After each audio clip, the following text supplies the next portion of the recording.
الله الرحمن الرحيم اجغرو ربط امازاي بهونو الله سبحانه እንጀምራለን አራአይተ الذي يكذب بالدين ሱረቱ الماعون الماعون ያው ሰባት አንቀጾች አሏት አጭር ምዕራፍ ናት በመካ የወረደች እሷም ሁለት አይነት ሰዎችን ትተቻለች አንደኛ የለየላቸው ከሃዲዎች ሁለተኛ ደግሞ አስመሳይ ሙናፊቆችን ማለት ነው እና ሱረቱ الماعون من السور القصيرة المكية ተሌሎቹ የምትለይበት ያው ማህበራዊ ጉዳይን ትዳስሳለች ማለት ነው የመካ ሱራዎች መሰረታዊ የሆኑ ነገሮች ላይ አቂዳ ላይ ነው ዋና ትኩረት የሚያደርጉት በተለይ አጫጭሮቹ ሱራዎች እቺ ግን አጭር ሱራ ሆና ያለች ለመጀመሪያ ጊዜ ማህበራዊና ኢኮኖሚያዊ ህይወትን አንስታለች ማለት ነው እና አራአይተ الذي يكذب بالدين على الله سبحانه وتعالى አየኸውን ይላል ያንን በዲን የሚያስተባብለውን ሰውዬ እና እንግዲህ ነብዩ አለይሂ ሰላቱ ወሰለም በመካ ከተማ ተልከው ስራቸውን ሲጀምሩ የተለያዩ ከበርቴዎችና ባለስልጣናት የጎሪጥ ያዋቸው ጀመረ ገና ከመነሻው ማለት ነው ለምን አንድ ደረጃ አለኝ የሚል ሰው ሻል ያለ ሰው ብቅ ካለ ያ እኔን ይጋፋኛል ብሎ ስለሚሰጋ ሁሉ ጊዜ በጥርጣሬ ነው የሚያየው ያ ምቀኛ አይጠፋም ማለት ነው አንድ ድል ካገኘ ስለዚህ በጊዜው የነበሩት እና አቡ ለሃብ እና አቡ ጀህል እና ዑትባ እና ሸይባ እና ዓሲ የተባሉት ከበርቴዎች ነብዩን አለይሂ ሰላቱ ወሰለም ገና ከመነሻው በጥላቻ ይነዋቸው ነበር ማለት ነው እና ተልከዋል ነብይ ነኝ ብለዋል ገና በህምየት ደረጃ ሲወራ ባካቸው ዝም ብሎ አሉባልታ ነው ይሄን ነገር አይደለም እያሉ ያጥላሉ ነበር ማለት ነው ከዛ ጀምረው እንግዲህ ያደርጉ የነበረውን ተጽኖ ይጠቁመናል አራአይተ الذي يكذب بالدين ለመሆኑ ያ በዲን የሚያስተባብለውን ሰውዬ አየኸውን ይላል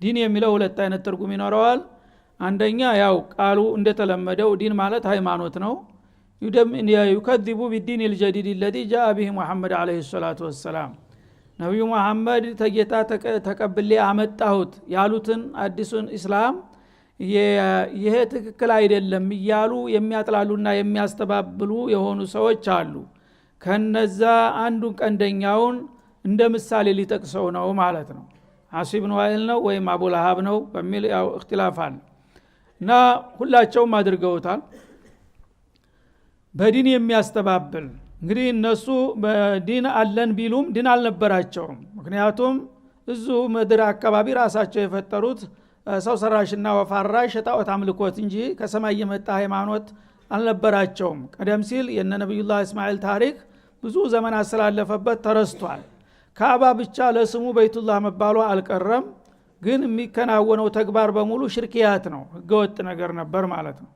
አሁን ግን ለመጀመሪያ ጊዜ የነብዩላህ ኢብራሂምን ሃይማኖት እንደገና ለመመለስና ለማደስ እድሉ ሲመጣላቸው በመቀበል ፈንታ ማጥላላት ጀመሩ እሱ ከማን ተሽሎ ነው ማን በልጦ ነው አማ ወጀደ ኢላ የቲም አብዱል ሙጠሊብ የአብዱል ሙጠሊብን የቲም ይሄዳድግ ተሱ የተሻለ ሰው ጠፋ እንዴ ተተላከስ ለምን ሌሎቹ የተሻሉት ሰዎች አይመረጡም እያሉ የሚያጥላሉትን አያሃቸውን ኢላላ አላህ Subhanahu Wa Ta'ala አላህ የመረጠውን ይመርጣል يخلق ما يشاء ويختار الله اعلم حيث يجعل رسالته መልእክቱን ወይ መቃውን የት እንደሚያኖር እኔ እንደማላቅ ሁኜ እነሱ ሊጠቁሙኝና ሊያስተዋውቁኝ ነብዩን ሊመለምሉልኝ ይፈልጋሉ እኔ የመረጥኩትን መርጫለሁ እነሱ ግን እኛ ባልነው በኩል እንጂ እሱ በመረጠው በኩል የመጣውን አንቀበልም ይያሉ ሊያሰናክሉ የሚሞክሩን አያቸውን ኢላላ አላህ Subhanahu Wa Ta'ala አንድ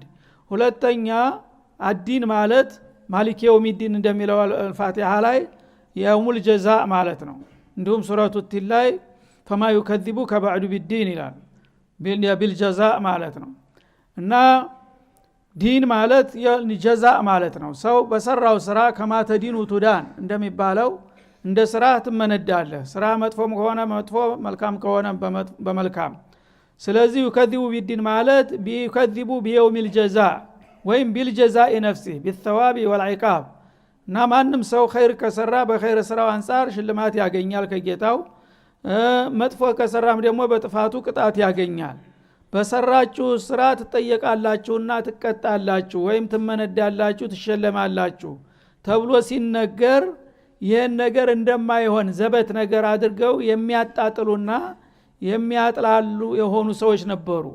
ከነዛ አንዱን እንደ ምሳሌ በመጥቀስ ያንን በሰሩ ስራ ሰው ይመነዳል ተብሎ ሲነገር የማይዋጥለትን መናጢ አየኸውን ይላል አላህ Subhanahu Wa Ta'ala።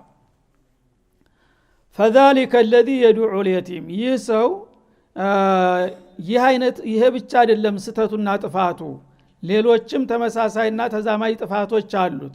ለምሳሌ ስለ ማህበራዊ ገጽታው ብጠቅስልህ ذلك الذي يدعو اليتيم የቲምን የሚገፈትር ነው ይላል ማለት ነው። يدفع اليتيم بعنف وقساوة እና አስተሳሰብ ይጎደለው ማለት ነው። እንግዲህ በሃይማኖት ማመን ማለት ይሄ የጨዋ ባህሪ ነው። የፈጠረ ጌታ አለ እኔ ዝም ብዬ አልመጣሁም ስለዚህ የምሰራው ስራ ሁሉ እሱ የሚወደውና የሚጠላውን ለይቼ መሄድ አለብኝ የሚል ጭምት ሰው ነው። ግን በጣም የወረደ ሰው ከሆነ ደግሞ ማህበራዊ ህይወት እንኳን እንደ ሰው መኖር ያቅተውና እንዳውሬ በዙሪያው ያለውን መናከስ እንጂ ኸይር ነገር አይታይበትም ማለት ነው። መጀመሪያ እንደ ሰው በዲን ማመን ሲጠበቅባቸው ዲንን የሚያስተባብሉ ናቸው። ከዛ ወርደው እንደገና ይባስ ብለው ለየቲም እንኳን ርህራሄ የሌላቸው ይላል ማለት ነው። የቲም ማለት በለጋ እድሜው እያለ አንድ ህፃን አሳዳጊ አባቱን ያጣ አባቱ የሞተበት ማለት ነው። የ2 አመት የ3 አመት እድሜ ላይ እያለ አባቱ ይሞትበታል። ይሄ ልጅ እንግዲህ ማንም ሰው ሃይማኖት ቢኖረውም ባይኖረውም ሰብአዊ ርህራሄ ያደርጋል። ይሄን ያየ ሰው ሁሉ አይደለም እንዴ? ካፊርም ይረዳል እንዲህ አይነት ደካማ ለሆኑ ሰዎች። እና እንደኛ የኛ ልጆች ሲበሉ ሲጠጡ ሲያጌጡ ሲደሰቱ ለምን የጎረቤት ልጆች የየቲሞች ምን ሆነ ይሆን ብሎ ሀዲያ ወስዶ ካፊር ይሰጣል ለጎረቤት ልጆች አይደለም እንዴ? የራሱ ልጆች አሁን እንደዚህ ብርድ በሚሆንበት ጊዜ አንዳንድ አውቀላ የሆኑ ሰዎች ለልጆቹ ብርድ ደንደን ያለ ሽተው ልብስ ሲገዛ በጎረቤቱ ያለ የቲም ትዝ ይለዋል። ለሱ ስለምን አልገዛለትም ይልና አብሮ ገዝቶ አምጥቶ ያድለዋል። ሐላዋ ሲገዛ እንደገና ይሄን ለገሌ ወስዳችሁ ስጡ ብሎ ይልክለታል። ይሄ እንግዲህ የሰብአዊ ርህራሄ በማንም ሀገር በማንም የሃይማኖት ያለ ነገር ነው ማለት ነው። አንዳንድ እርጉም ሰዎች ናቸው ጸጋ ያላቸው ጉልበቱ ያላቸው የዛ አይነት ኸይር ማይገራቸው ማለት ነው። አለበለዚያ ሰው እምነትም ባይኖረው ነገ እንግዲህ አላህ አጅር ይሰጠኛል ብሎ ሳይሆን ካፊር የሆነ ሰው ወይም ደግሞ ይሄን ሳላረክ ከቀራው ይቀጣኛል ማለትን አያውቅም። ግን ህሌናው ያዘዋል ማለት ነው። ይሄን ልጆች ሲበሉ ሲጠጡ ሲደሰቱ ለምንድነው የጎረቤት ልጆች ሲያለቅሱ የሚውሉት? በተለይ ዒድ ሲሆን ምን ሲሆን ሙናሰባ ሲሆን ወስዶ በገዝቶ የሚሰጣል። ሱብሃንአላህ አላህ ይወፈቃቸው እንግዲህ ለዛ ያረጋሉ ማለት ነው። የዛ ተቃራኒ ደግሞ እንግዲህ ሀብቱ ሞልቶ ተርፎ ያለ የቲም እንኳን ሊረዳው ቀርቶ ሊያየው አይፈልግም። በሰፈር ላይ አለፍ ብሎ በሚሄድ ጊዜ ድንገት በሩ ላይ ካገኘው ይሰቀጥጠዋል ማለት ነው። ይሄ መናጢ ገፊ ልክ አባቱን እንደገደል አድርጎ ያየዋል። እግረ ደረቅ ልጆቹ ጋር ሊጫወት የመጣ እንደሆነ ይሄ ልጅ ሂድ ይበሉት ማን ነው እዚያ ያመጣው ይልሃል ማለት ነው። ልክ እሱ አባቱን እንደገደለ አድርጎ የመናጢ ቤቴ ከመጣ እኔ እሞታለሁ የሚል ትርጉም ይሰጠዋል ማለት ነው። ሱብሃንአላህ እንዲህ አይነት እንግዲህ እርጉሞች አሉ። ከነዛ አንዱን ነው አላህ የሚጠቅሰው አሁን ማለት ነው። የዱዑ اليتيم የቲምን ይገፈትረዋል ማለት ነው። እሺ እንግዲህ የቲም ጉልበት የለው እሱን አያጠቃው ምን አይለው ቀጥ ብሎ እንኳን ሊያየው አይችልም። ግን ያለ ምንም አበሳ ያለ ወንጀል በበር ላይ እንኳን ካገኘው ገፍትሮት ነው የሚሄዱት ገልምጦ አመናጭቆት ነው የሚሄደው ይላል ማለት ነው። እንደገና ደግሞ ከዛ አልፎ ተርፎ ዘመዱ ይሆናል። ያ የቲም ልጅ ዘመዱ በሚሆንበት ጊዜ አባቱ ሲሞት እሱ ገለጋ ስለሆነ ወኪል የለውምና የገሌ ወኪል ማን ነው ሲባል እኔ ነኝ ቅርብ ዘመዱ እኔ አጎቱ ልጅ ነኝ አክስት ልጅ ነኝ ብሎ ይመጣና እንግዲያማ አንተ ኃላፊውን ብሎ ባለስልጣን ኃላፊነት ይሰጠዋል። ንብረቱን ቤቱን እንዲጠብቅ ማለት ነው። ያንን ይቀበልና ተተረከበ በኋላ ያን ገንዘብ ሙጭጭ አርጎ በልቶ 1 ወር 2 ወር ተቆየ በኋላ ገንዘብህን ጨርሰሃል መሄድ ትችላለህ ይለዋል። የቲሙ ጉልበት የለው ምን ያደርጋል እንግዲህ ተማልቀስ በስተቀር በግድ እጁን ጎትቶ አውጥቶ ይወረውረዋል ማለት ነው። እንደዚህ የሚያረጉ ግፈኞች አሉ ማለት ነው። እነዚህ እንግዲህ ከስብእና ርህራሄም ወርደው ልክ እንደ ስጋበል አውሬ ማለት ነው።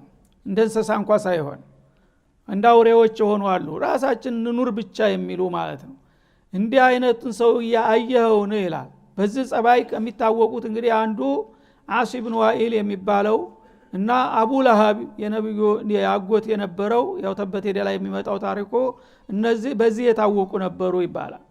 እነን ሰው ይሄን አይነት ሰው አየውን ኢላላ አላህ Subhanahu Wa Ta'ala ወላ يحض على طعام المسكين እንደገና ደግሞ ችግረኛ ሚል ሰው የሚቀምሰው የሌለው አንጀቱ የታጠፈ የደረቀው ሰውዬ ምግብ ስጡት ብሎ ሳት ብሎት እንኳን የማያዝነው ይላል። የማይቀሰቅስ የማያግባባ ነው።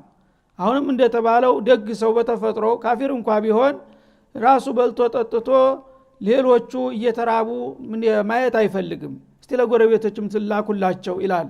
ፈዋኪ ሲገዛ አንድ ነገር ሲደረግ ለነገሌም ላኩላ ስጧቸው ይላል ማለት ነው።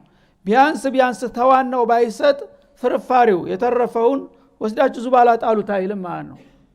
ፍርፋሪውን ለምንድን ነው የምታባክኑት? ሰብስቡና በስርዓቱ እንደዛ ምስኪን ቦታዎች ወስዳችሁ ስጡ ብሎ ያዛል አይደለም እንዴ? ይሄ እሱን አይጎዳውም። እንግዲህ ያው በልቶ የተረፈው ነው ሊወድቅ የሚችለውን ነው። ያንን እንኳን ሊሰጥ አይፈልግም ማለት ነው። እዲ ሀጅ መግባት የለበትም። ሱብሃንአላህ። እና ወላ يحض على طعام المسكين ሰራተኞች እንግዲህ የተረፈውን ሰብስበው ወዳው ዙባላ ነው የሚጨምሩት። ያ እንዳታደርጉ እህል እንደ ምግብ እንዳታባክኑ በስርዓቱ ሰብስባችሁ የተበላሸውን ምናምን ለይታችሁ ሻል ያለውን በኪስ አድርጋችሁ እዛ ሰፈር እኮ እንደዛ አይነት ምስኪን አሉ ለምን ወስዳችሁ አሰጡም ብሎ ቢያዝ እሱን አይጎዳውም። እነዛ ደግሞ ምንም የሌላቸው የተራቡ ሰው ሊጠቀሙበት ይችላሉ አይደለም እንዴ? ይሄን እንኳን ማድረግ የማይችል ነው ይላል አላህ Subhanahu Wa Ta'ala። እና እንደ አይነቱ ሰውዬ ወየውለት ይላል ማለት ነው። እንግዲህ ሊዝትበት ነው። ይህ አይነት እንግዲህ በጣም ከርህራሄ የራቀ በጣም ጨካኝና አረማኔ የሆነ ሰው ራሱም ኸይር ሊሰራ የማያስብ ሌሎችንም እንኳን በማይጎዳው ነገር እንኳን እንዲህ አድርጉ ብሎ ሳት ብሎት የማያዝ የሆነ ደራቃ ሰው ይህ አይነቱን ሰውዬ አየውን ያሳጣዋል ማለት ነው። አሁን ይሄንንም ሰው እንበለው እንግዲህ በሁለት እግር ቆሞ ስለሚሄድ መቼም ሰው መባሉ አይቀርም። የስብዕና ትርጉም ግን የለም እሱ ውስጥ ማለት ነው። فذلك ولا يحض على طعام المسكين فويل للمصلين አንደኛው ይሄ ነው። እንግዲህ ይሄ ሰውዬ በጣም እንግዲህ ይጠንቀቅ። ይሄንን ባህሪውን ታልተው መቀጣጫ እንደሚሆን ነው አላህ Subhanahu Wa Ta'ala የዛተበት ማለት ነው። ከዛ ቀጥሎ ደግሞ በሁለተኛ ደረጃ የሱ ተጓዳኝ የሆነውን ሌላውን መናጢ ሰው ይጠቅሰዋል ማለት ነው። ይሄ ሰው በወቅቱ አልመጣም፣ ግን ወደፊት እንደሚመጣ ስለሚያቅ ነው አላህ Subhanahu Wa Ta'ala ሙናፊቅ የሚባል ነገር ኒፋቅ የሚባል ባህሪ መካ ላይ ያሉ አይታወቅም ነበር። መካ ላይ ወይ ንጹህ ሙስሊም ነው የሚመጣው ወይ የለየለት ካፊር ነው እንጂ ኖርባይ አስመሳይ አልነበረም ማለት ነው። ሰለም ያለው ብሎ እንደገና ዝጉርጉር አልነበረም። መዲና ሲሄዱ ነው ይህ አይነት ችግር የመጣው። ሶስተኛ ቡድን ኩሉ ያመነ ሌላው ደግሞ ያላመነ የለየለት፣ ሶስተኛው ደግሞ ኖርባይ ሙዘብዘቢነ በይነ ذلك لا اله الا ولا لا اله الا ከዚህም ከዚያም ሁሉም እንደ ስስት እየተቀያየረ የሚኖር ማለት ነው። ይሄ ገና ሳይመጣ አደገኛ መሆኑን ለመጠቆም አበክሮ አላህ ገና መዲና ሲሄዱ ነው የዚህ አይነት ሰዎች የሚገኙት። አሁን ግን ከወዲሁ የዚህ አይነት ባህሪያት ያላቸው ሰዎች በመጡበት ጊዜ ይምጡ እወቋቸውና ተጠንቅቋቸው ለማለት ቀጥሎ ስለነሱ ይጠቁማል ማለት ነው። ፈወይሉ ሊልሙሰሊን እነዚህ ሰጋጆች ደግሞ ወዮላቸው ይላል። ሰጋጆች ሰጋጅ ተብዬዎች ማለት ነው። እንግዲህ ለስሙላ ሰልመናል ብለዋል፣ ሻሃደተን ተናግረዋል። ሙስሊሞቹ ሲሰግዱም ተነስተው ለማስመሰል አብረው ይሰግዳሉ። ግን ስግደታቸው ላይመርላ ነው፣ ከላይ ብቻ ነው ማለት ነው። الذين هم عن صلاتهم ساهون እነሱ ከስግደታቸው የዘነጉ የሆኑ ይላል ማለት ነው። ስግደቱ ታዛቢ በሚኖርበት ጊዜ ነው የሚከበረው በሙናሰባ ማለት ነው። አለበለዚያ ታዛቢ ከሌለ ችግር የለም ትዝም አይለውም ማለት ነው። እንግዲህ ጁሙአ ቀን ሲሆን ጓደኞቹ የሥራ ጓደኞቹ አብረው ያሉት የሰፈር ሰዎች ሁሉ ወደ መስጂድ እንሄድ እንጂ አላየንህም እያሉ ያስቸግሩታል አይደለም። እዛ ጊዜ አብሮ ይሄዳል ልብሱን ቀያይሮ ማለት ነው። እንዲሁም ደግሞ በጀማዓ ሶላት በአካባቢ ያሉ ጓደኞቹ አሁንም ይተቹታል ይታያል። እቤቱ ከገባ በኋላ ግን ችግር የለም ፈጅር ላይ ጭራሽ ተሳውም አይገኝም። ይሄ አይነቱ እንግዲህ ሰጋጅ ወዮለት ይላል። ሳሁን ማለት ስግደታቸውን ከመጤፍ ስለማይቆጥሩት ከልባቸው ውስጥ ስለሌለ ታዛቢ ከሌለ በተለይ ከግምትም አይደለም ጭራሽም ትዝ አይላቸውም ሶላቱን ይዘነጉታል ይላል ማለት ነው። ወይዛ ቃሙ ኢለ ሶላቲ ቃሙ ኩሳላ ብሎስ ዩራኡነ الناس የሚሰገደው ለሰው ነው ማለት ነው። ታዛቢ ካለ እገሌ ሙስሊም አይደለም እንዴ ለምን አላየነው መስጂድ ለምን አይመጣም የሚል ካለ ያንን አፉን ለማስያዝ ይመጣል ማለት ነው። ከዛ ውጭ ከሆነ ግን ጉዳዩ አይደለም ተሰገደ አልተሰገደ ማለት ነው።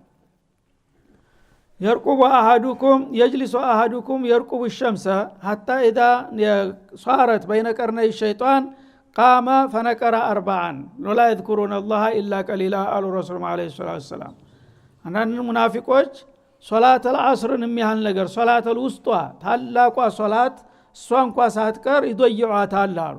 ምንም ነገር ስራ ሳይኖረው ቁጭ ብሎ ወሬውን እየፈጨ ታውን እየተባለ ፀሐይ ቢጫ ሆና ልትገባ አድማስ ላይ ሄዳ ስትለገት ይነሳና ባለቀች ደቂቃ 1 ደቂቃ 2 ደቂቃ ስትቀር አራት ጊዜ ጠቆም አድርጎ ቁጭ ይላል አሉ።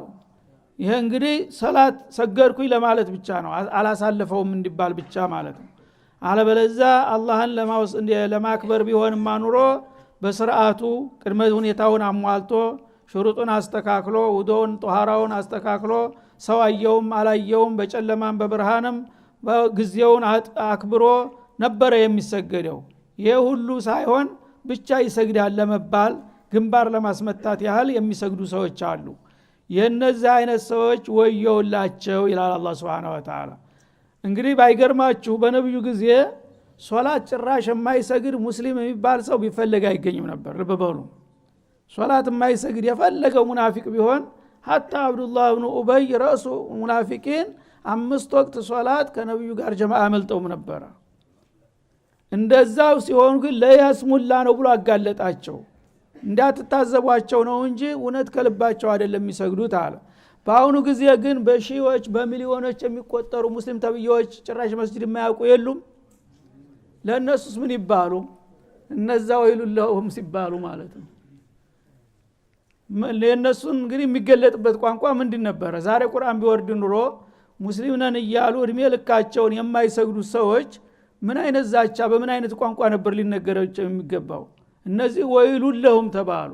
ወይሉል ሙሰሊን ሰጋይ ተብዮች ያው ለይስሙላ ከልባቸው ሳይሆን ለማስመሰል የሚሰግዱ ሰዎች ወዮላቸው ወይ ጥፋታቸው እያለ ነው። ግን ሙስሊም ተብሎ ሲያበቃ ጭራሽ የማይሰግድ ሲመጣ ደግሞ በምን አይነት ቃል ልትገልጠው የምትችለው በምን አይነት ዛቻ ነው የምትናገረው? ስለዚህ ሶላት ሳይሰግድ አንድ ሰው ሙስሊም ነው ማለት ከንቱ ነው የሚባለው ከእንዲህ አይነቱ አንቀጽ በመነሳት ነው ማለት ነው።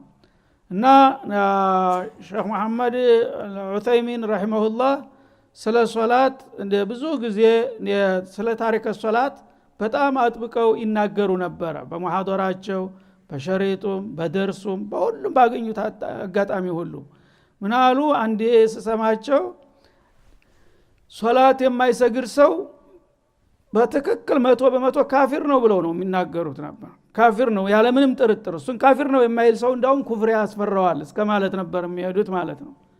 ካፊር እና እንደዚህ ለምን ይላል ትሉኝ ይሆናል አሉ። አንድ ቀን ለምን እንደዚህ ኺላፍ አለበት ኢንካር ካላደረገ ያው ዛሂሩ እንኳን ተንቢልም ሙስሊም ሊባል ይችላል ተብሏል። እርሶ ለምንድን ነው ቢል አላህ Subhanahu Wa Ta'ala በቁርአን ውስጥ ተመነሻ እስከ መድረሻው ስለ ሶላት ሲያነሳ ወይቂሙነ ሶላት እያለ ነው የሚናገረው አሉ። ይቂሙነ ማለት ዩዲሙን ሶላትን ንጥብ ሳያደርጉ ሁልጊዜ በቋሚ መልኩ እድሜ ልካቸውን ሶላትን አዘውትረው የሚሰግዱ ናቸው ሙስሊሞች እያለ ነው የሚናገረው አሉ። እነዚህ ግን ወይቂሙነ ተርከ ሶላት አሉ። አንድ ቀን እንኳን ሳትብሏቸው ላለመስገድ የሚጠነቀቁ ናቸው። ሶላት መተውን የሚያዘወትሩትን እንዴት ሙስሊም ልበላቸው አሉ።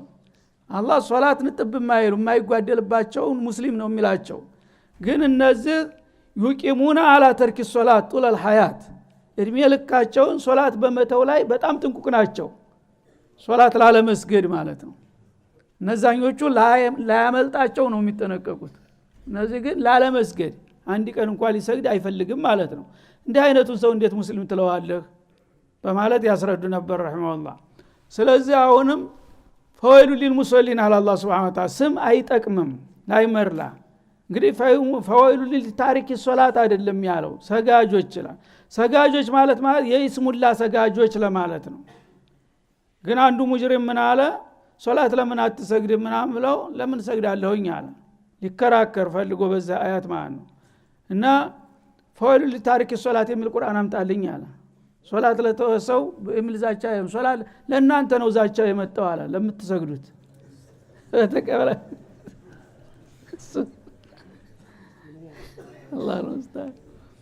አላህ ግን ስሙን ተግባራዊ ያላደረገ ስሙ ሰጋጅ ነኝ እያለ በአግባቡ የማይሰግደው ወዮለት ነው ጭራሹን የማይሰግደውማ ተሌላ ባርት ስለሆነ እሱ አይገባም ያው በለካፊሮች የሚነገረው ነው ለሱ የሚሆነው ማለት ነው ግን አላህ አስመሳዎችን ተግበስብሰው በሌሎች ከለላ ሊያልፉ የሚሞክሩትን መንጥሮ ለማውጣት ነው ሰጋጅ ነኝ እያሉ የእውነት ሰጋጅ ሳይሆኑ ታንገታቸው ታንጀት ሳይሆን ታንገት የሚያለቅሱትን ወየውላቸው እኔ ምስጥራቸውን አቃለው ለማለት ነው አላህ Subhanahu Wa Ta'ala ያስጠነቀቀው ማለት ነው እና እዚህ ላይ ግን ፈወይሉ ሙሰሊን الذين هم عن صلاتهم ساهون ከስግደታቸው የሚዘነጉ ስግደታቸው ወቅቱ ይድረስ አይድረስ አያስቡትም ስርዓቱ ይሟላ አይሟላ ጧሃራው ይስተካከል ቂብላው ጉደላቸውም ብቻ ጎንበስ ቀና መባል በሌላ በኩል ግን አልহামዱሊላህ الذي لم يقول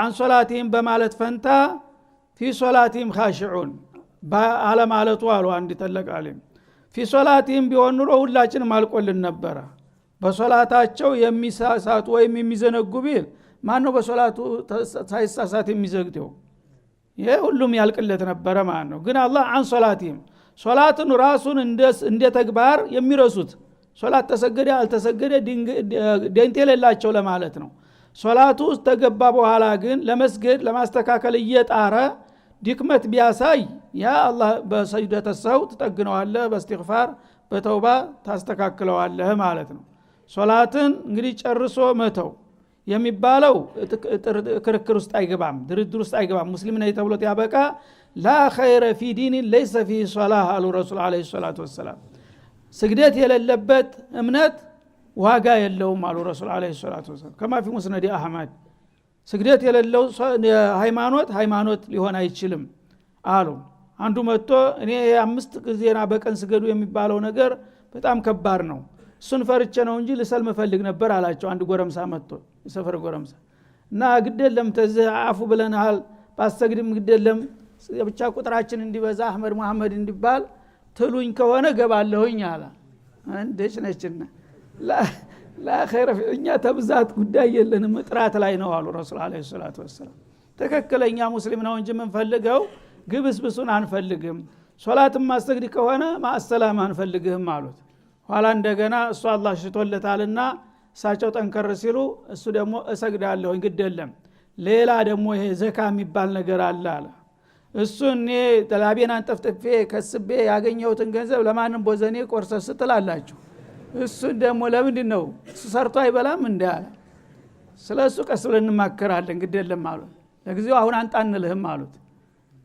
እሳቸውም አንድ እንትን ወረዱ ማለት ነው ለሰው የሚደራደር ሰው ትንሽ እንግዲህ ለዘብ ካላል አትግባባ ከዛ በኋላ እንዴት ዘካል ከፍልም ይያለ እስላም ይቀበለዋል ምናምን ሲሏቸው እነ ሶላተሁ ሰተንሃ አሉ ሶላቱ ትክክል ከሆነ ሶላቱ ራሱ ያስተካክለዋል እነ ሶላተ ተንሃን الفحشاء والمنكر እኔ ሙስሊም ነኝ ብዬ በ5 ጊዜ ሶፍ ገብቼ ሙስሊሞች ጋር እየሰገድኩኝ ምን ነካኝና ነው ዘካ ማልከፍለው ወንድሞች የሚሰሩትን ብሎ ይነሽጠዋል ነገሩ ተው በራ አትዝጋበት ዋናይቱ ላይ ግን ድርድር የለም አሉ ሶላት አልሰግድም ካለ خلاص አያስፈልግም ሶላት ከሰገደ ግን ለምን ጾም አትጾምም ለምን አሰግድም ብለን አናባረረውም ተጀመረ እሱ ራሱ የጣመው ሲመጣ ይገባበታል አሉ እንዳሉትም ሆነ